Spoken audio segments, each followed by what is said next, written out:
What's going on, everybody? Welcome to the North Shore 9 postgame show, powered by Primanti Brothers. I'm Jim. With me tonight is Tyler.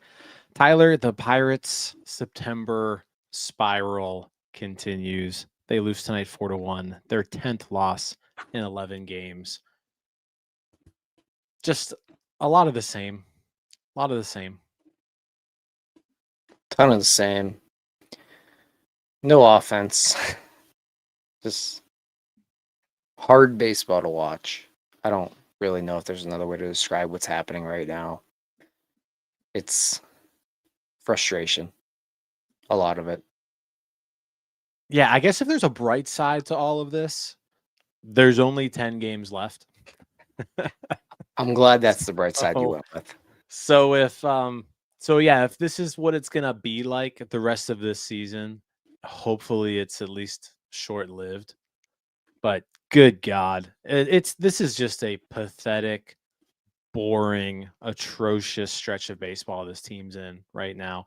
Like everybody in the comments said, like the most entertaining part of the game today was the 20 minutes or so they just did a split screen and Hannah Mears was out interviewing dogs. Like that was more entertaining than the actual play on the field.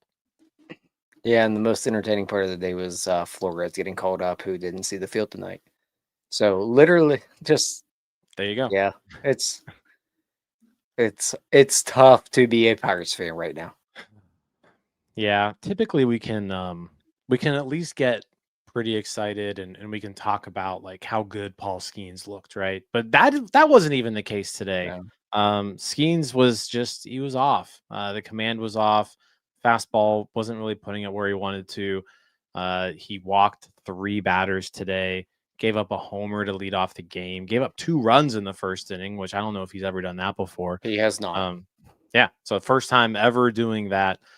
And it was one of those deals where like once he gave up 3 runs, it was just like, well, this game's over. Right. I don't even know if we're gonna get 3 hits, let alone 3 runs, Tyler. And they did get 4 hits. They did do that, Jim. They did do that, but they only scored 1 run today. But yeah, the Cubs kind of jumped on Skenes. I know he was on a pitch count, like going into the game. This was his last home start. Don Kelly said that he was going to be somewhat limited. He ended up going 92 pitches and pitched into the 4th inning here, but it was just he wasn't sharp. No, he wasn't. You mentioned the fastball location; it wasn't great, but also like the off-speed breaking stuff was just not there tonight, or at least consistently. Like it felt like he couldn't get around the sweeper at all. Like he left everything arm side tonight, and it seemed like he started to maybe start to figure it out in the 3rd inning.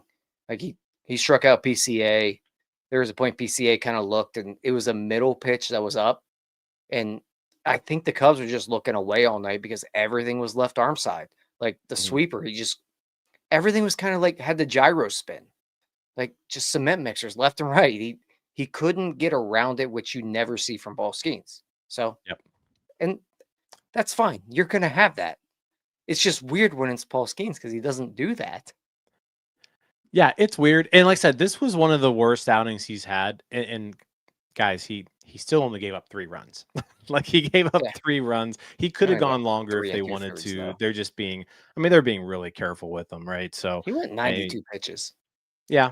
I mean, he could have gone longer though. Like he could have finished that 4th inning, I think. Yeah. And they didn't. But yeah, not his best. Ryan with his lock of the day was a no-run 1st inning. And literally that took 4 pitches for Ryan to lose his Fanduel lock of the day. Michael Busch homered to lead off the game.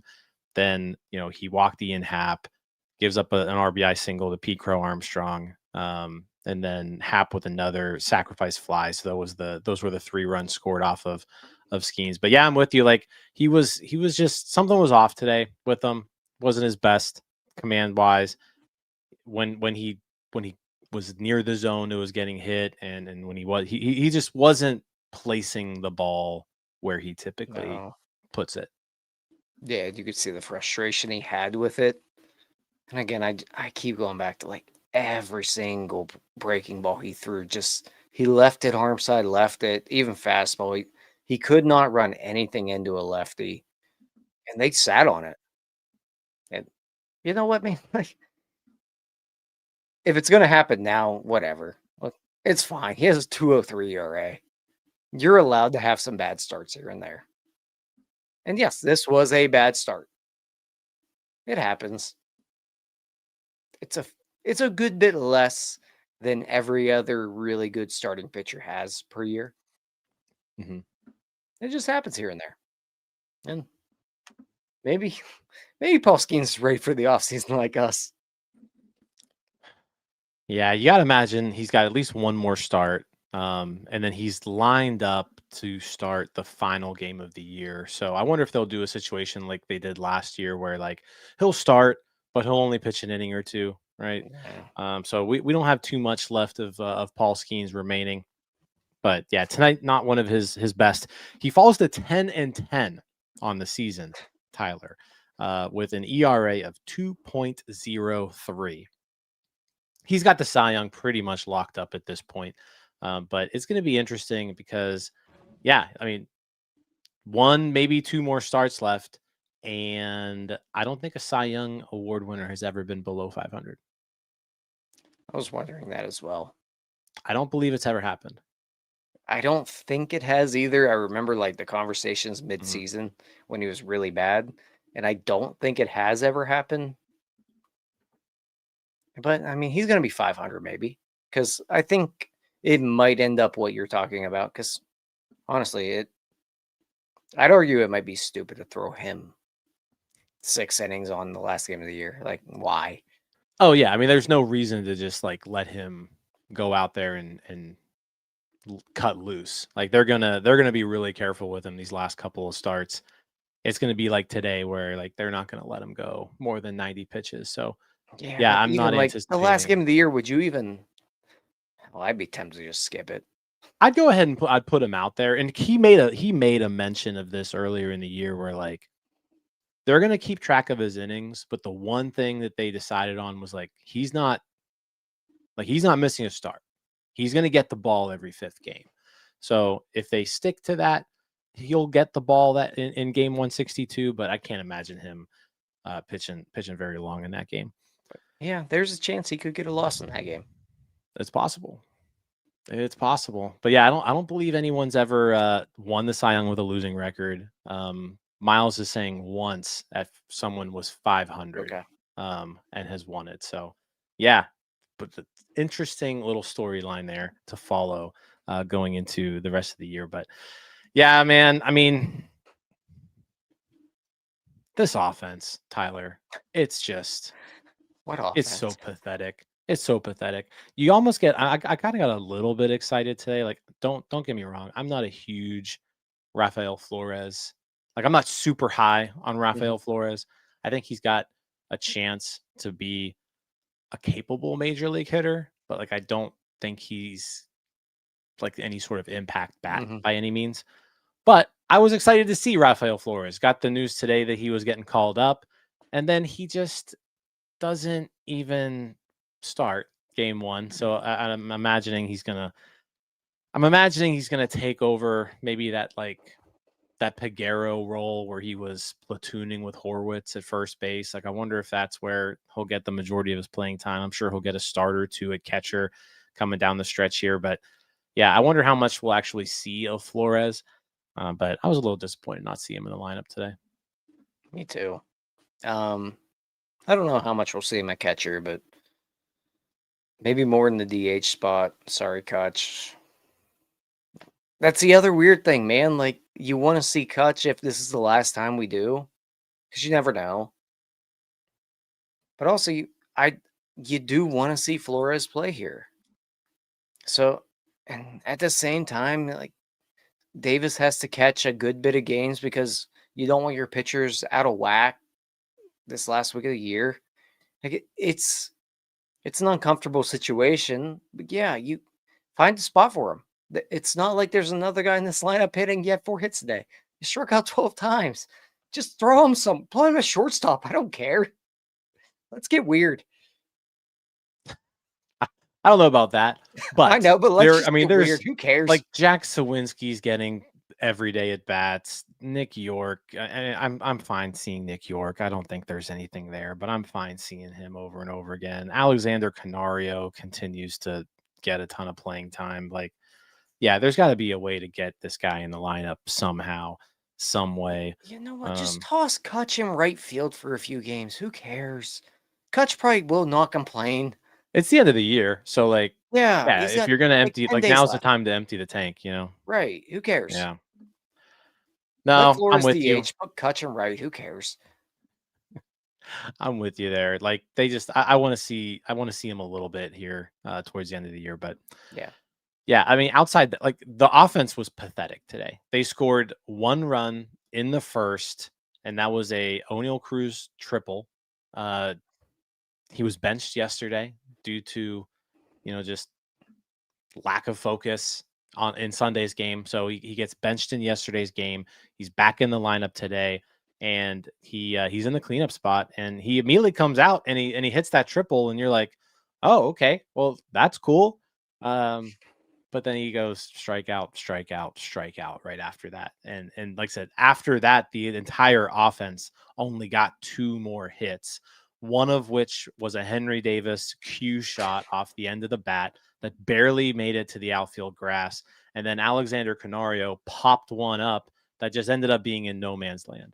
So it was like just offensively, it was a tough game to watch. Very tough. And I'm sorry, I just had to get a giggle out of Greg's chat in here about Kutch doesn't have to run much in right field. He just has to back up Cruz whenever he misses a ball in center. Yeah. But the thing I liked about Cruz's first at bat, like he took advantage of a pitch that was, a little up and out, which is a pitch he should be attacking. And then the rest of the game, it's just like that went away. That entire approach was gone. And we went back to the O'Neal Cruz we've seen for the last 2 months. I don't know about you, but I feel like I just need a little bit of a cool off period from O'Neal Cruz because I'm just really annoyed of him right now. I'm annoyed of everything he's doing on a baseball field. I feel like every other Pirate fan right now that has complained about him forever. But right now, it's legitimate complaints. Like, these are real problems you're dealing with O'Neal Cruz. I need a break from him. We need to take a Ross and Rachel break here. Dropping Friends references. That's where we're at.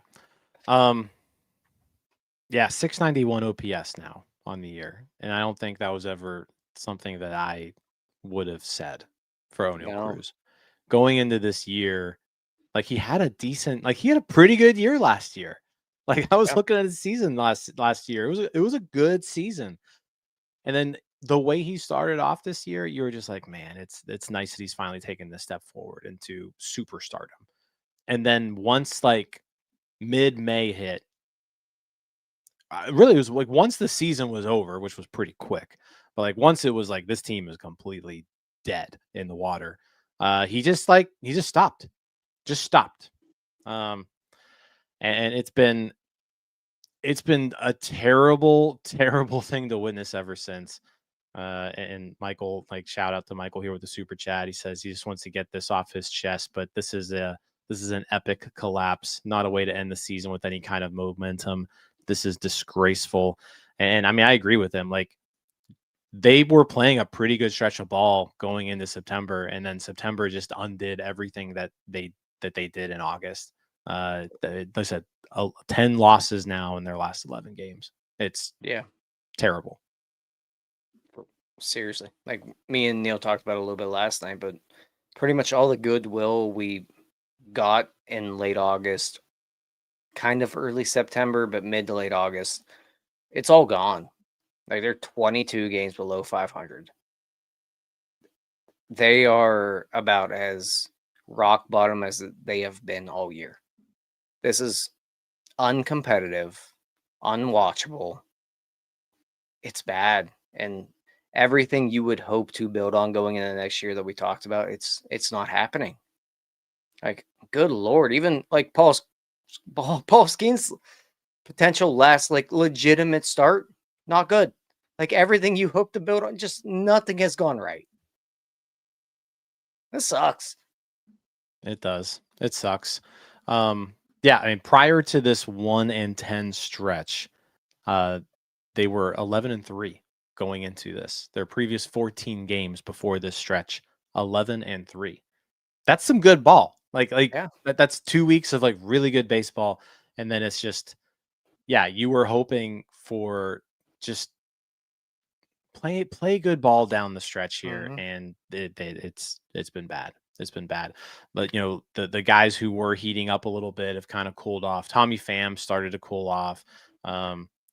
You're seeing Brian Reynolds having rough at bats. O'Neill Cruz is just a disaster. Nick Gonzalez also a disaster lately. Mhm. Henry Davis, complete disaster. His hit today was he ended an 0 for 20 stretch, and I think before that 0 for 20, his hit before that ended like an 0 and 40 stretch. Like he's been really bad lately. So yeah, it's just someone said it in here. It's like there seems to be nothing to look forward to right now, unless you want to dive deep into, double A. And Altoona won their first playoff game tonight, and it was Sure don't. largely fueled by Connor Griffin, as Merlin Valdez, Termar Johnson, those three guys. But realistically, those guys aren't impacting your team next year.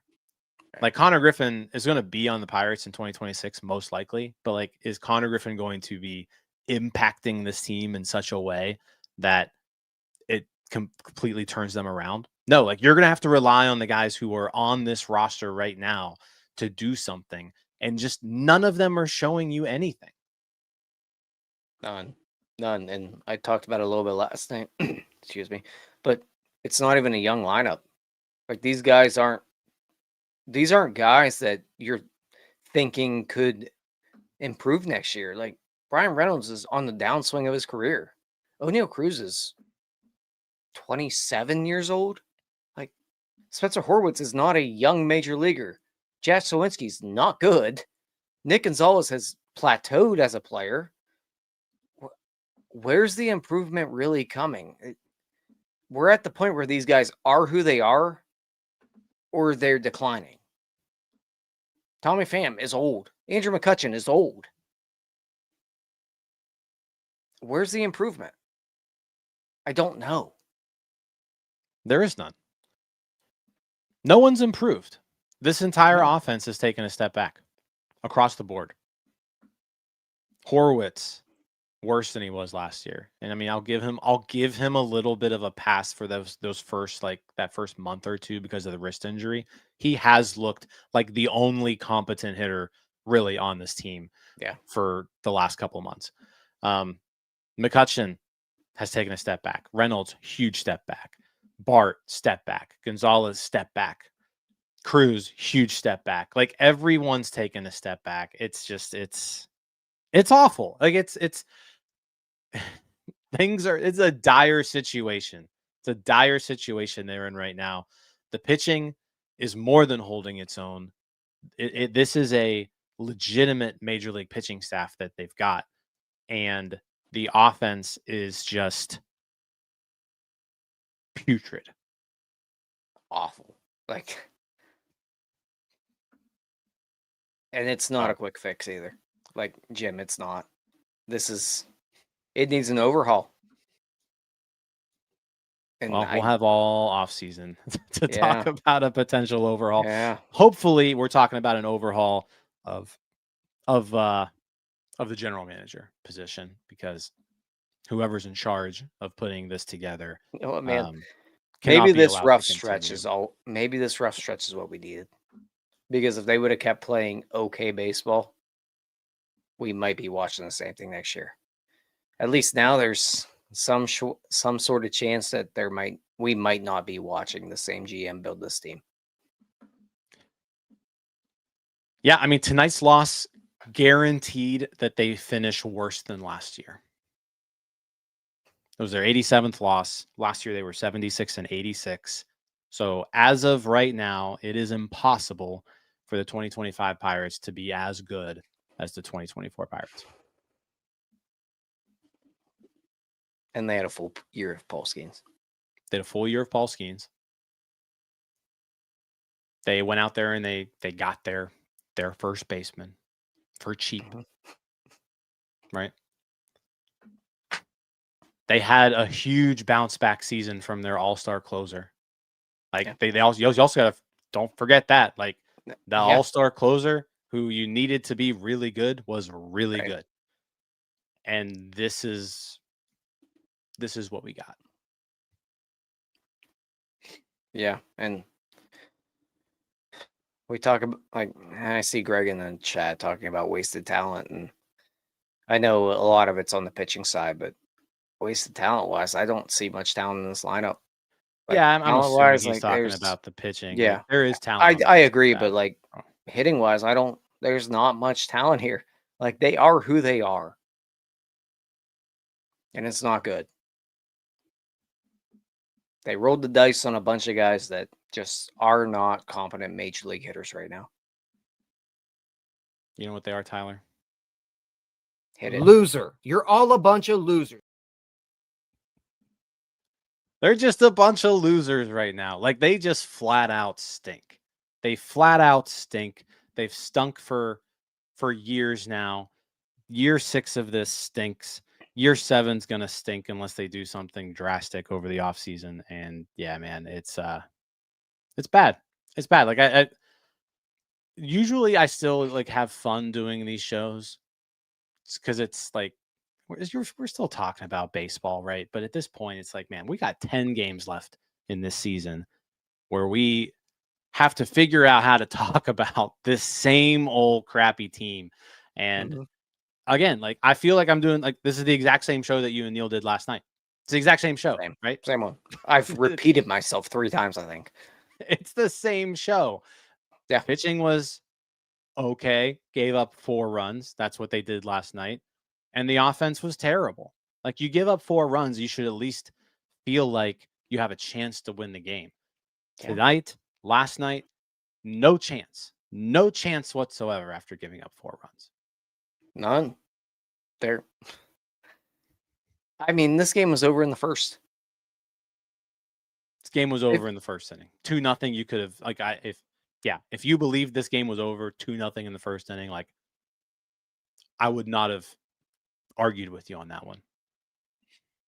Yeah, it honest to God felt like it was over in the first, and then they ended up with 4 hits. It was almost a repeat of last night.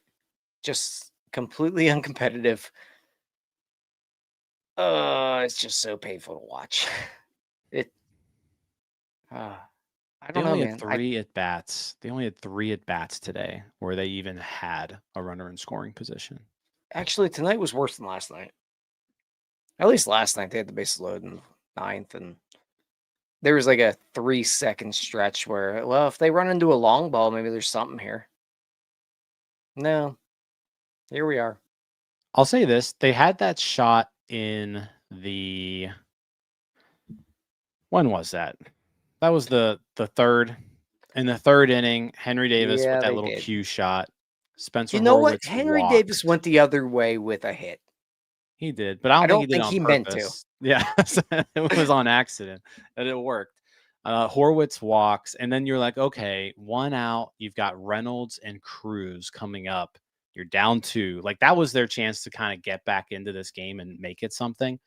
And Reynolds struck out and Cruz struck out. And that was it. Like after that, there was really no more. There was no more drama.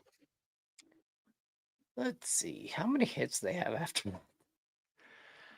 Alexander Canario had 1 more hit. It was a pop up that landed in no man's land. Yep, that was their only hit after the 3rd inning. They're not even. They don't square baseballs up. There's only so many ways I can say that this team doesn't hit and cannot hit before I run out of words. And I think I'm out of words. Yep. They're now on the year 3-9 against the Cubs on the season. They're 1-4 against the Cubs at home. the Cubs and the Brewers, they just outclass this team time and time again. Every time they play the Cubs or the Brewers, it's like a stark reminder of, man, these guys aren't close. They're not. I thought I had something positive to say, and I don't. I guess I if there's really don't. one positive, Justin Lawrence came back. I know he pitched an inning in Washington, but he pitched an inning and a third today. Inning and a third scoreless, struck out 1, gave up 2 hits. I mean, he still gave up 3 base runners. Majinski got through 3 scoreless innings. He gave up 4 hits, but he struck out 5. So I mean, he at least saved the bullpen there. The bullpen kept them in the game. So like again, like the bullpen threw 5 1/3 innings tonight, gave up 1 run. So like they got the job done. Mhm. They allowed the offense the opportunity to come back and get into this. It was just the offense had no interest in doing so. No, and I mean, Justin Lawrence will be back next year, hopefully. Unless they I mean, Justin Lawrence has non-tender him, who multiple knows? years of control remaining, so we'll see there. So at least that's one person that will be back next year that you can maybe take a positive from, and it's a middle reliever. So there you go. There's your a positive. sign of where we're at. The positive takeaway from today's game, there may be a middle reliever that you can bring back next year in Justin Lawrence. There you go. Other than that, man, I got nothing. Like it's No, I think these are dark days. This game sucked. It sucked. Like, let's just say it. Like, this game sucked. The team stinks right now. They're playing terrible baseball. They got swept in Baltimore. They eked out a win in Washington. They're about to be swept by the Cubs. Oviedo versus Matthew Boyd tomorrow. Day game, 12:35. Yeah. Again, I will say this. Stop betting on the Pirates. I said it last night. Ryan took the Pirates money line in the first 5 innings through Fanduel. Tonight he takes it. He took a no-run first inning. He did no run first inning, yeah. Just take the other team. Just do it. It's easy. This is easy. Let's not make this harder than it needs to be. Yeah. At this point, you bet the streak, right? That's what you're supposed to do. Yeah. There we go. We'll be back tomorrow with another post-game show. Day game crew. So we got Cody or Ryan or Neil, one of those. And naturally, Flores' first start will be on a day game. Yeah, I would imagine Flores will get the start tomorrow. Yeah. Yep. Where nobody's watching. Perfect. Nobody's watching. Nobody will be there. Yeah. It'll be a hell of a debut. Love it. You want to get out of here? Yeah, I'm good. All right, everybody. We appreciate you all. It's tough. I know it's tough for you guys to be in here. So you guys rock. Like the video. Subscribe to the page if you haven't already. If you're listening, you guys are awesome. Continue to stick it out with us. We'll have some more hopefully fun stuff once the off season rolls around. We don't have to rehash these just dreadful games anymore. But appreciate y'all. Let's go Bucks. We'll see you tomorrow. Peace out, Scouts. All right, that wraps up this episode of North Shore 9. Thanks so much for tuning in. Whether you're listening on the podcast or catching us on YouTube, if you enjoyed the show, please give this video a thumbs up and don't forget to hit that subscribe button if you haven't already. It really helps us grow. And if you're listening on the podcast, a quick review goes a long way in helping others find the show. Plus, be sure to tell a friend about us. There's always room for more here in the NS9 community. And for those looking to support us a little more, consider joining our Patreon, become an MVP member, and get exclusive perks while helping us continue to bring you more of the Pirates content you love. Thanks again for all your support, and let's go Bucks.